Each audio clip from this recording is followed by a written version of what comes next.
to this guy first. You notice he has a beautiful brick red tail. This is a hawk species called a red-tailed hawk.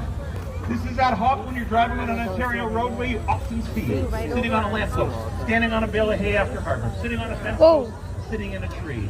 This is that bird that hangs out along the sides of our highways, and there's a reason why they're there. It's not by design, it's not by accident, it's just we put all the things together in one place that these guys like to use our roadways. Here's what we did. We basically designed a perfect habitat for a red-tailed hawk.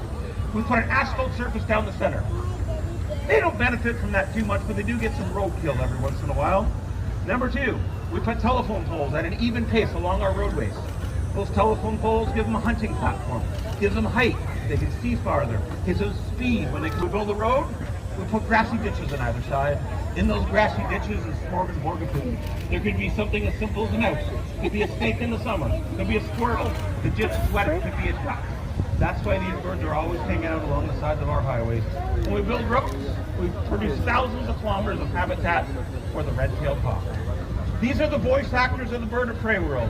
Every time they put a bird of prey in a movie, plus it's an owl, they end up with the call of a red-tailed hawk. So I'm going to give you the call. See if you recognize it from some of your favorite television shows or movies. It goes just like this. It goes... Oh, yeah. Yeah. Ever heard that call in a movie or television show? That's the territorial call of a red-tailed hawk. No other bird actually makes that sound. So remember that when you watch television shows or movies. One last thing, if I were speaking to another bird scientist, ornithologist, we actually have a certain sort of technical term we use for a bird's tail. This is for all birds, not just the red-tailed hawk. Does anybody know what that term is? Ornithologist. We have a certain term. I'll tell you what, we have taken it and used it for something. Here's what we use it for. Anybody familiar with a wedding dress? What does a wedding dress have? A train. Who said train? Awesome. Excellent answer.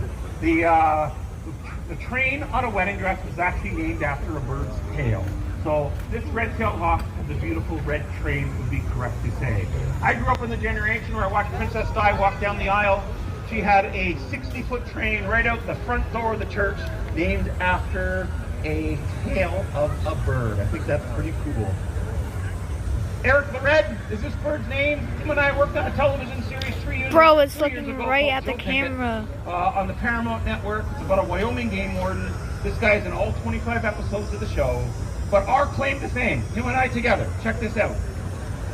Yellowstone is being filmed at the exact same time. About 1,000 kilometers away. But him and I and Kevin Costner are on the same daily paperwork. I'm not going to tell you that.